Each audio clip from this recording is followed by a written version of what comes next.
आजकल social media पे एक महाराज जी हैं, उनका बयान लड़कियों के ऊपर बहुत वायरल हो रहा है और वो कुछ बोल रहे हैं लड़कियों के ऊपर।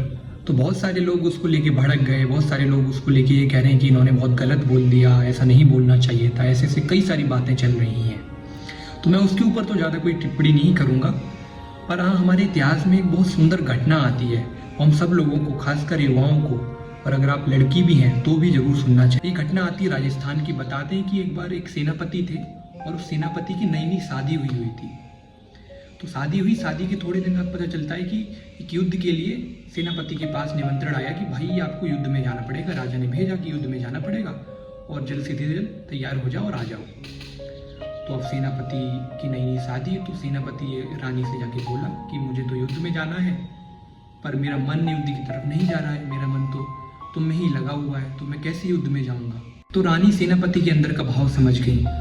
तो जब सेनापति जाने लगा तो सेनापति ने रानी से लास्ट में जाके एक ही चीज़ बोली कि ठीक है, मैं चला जा रहा हूँ, पर ऐसा कर, मुझे कोई एक स्मृति चिन्ह दे दे जिसे मैं अपने साथ लेता जाऊँ और मेरा मन भी लगा रहे। तो रानी ने बोला कि ठीक है, मैं तुम्हें स्मृति चिन्ह देती हूँ, पर अभी नहीं, तुम युद्ध में पहुँचो, मैं तुम्हें भिजवाती हूँ। तो बताते हैं जब सेनापति चला गया तो रानी ने अपना सिर काट के एक थाली में रखे और बाकायदा एक चिट्ठी लिख के अपने सेवक के माध्यम से उस सेनापति के पास भिजवाया, अपने पति के पास भिजवाया।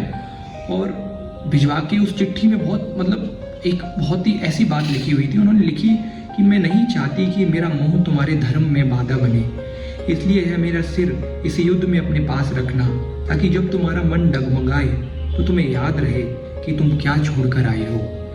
मतलब रानी ये बात समझ गई थी कि इस मातृभूमि की रक्षा सर्वप्रथम है, ये रक्षा करनी बहुत जरूरी है। मेरा सौंदर्य, मेरा शरीर, ये बहुत बात की बात है, ये तो मिट्टी है, ये आज है, कल पता नहीं रहे ना रहे, कुछ नहीं पता। तो मातृभूमि पहले जरूरी है, धर्म पहले जरूरी है। तो उन्होंने अपना सिर काट के भेज दिया।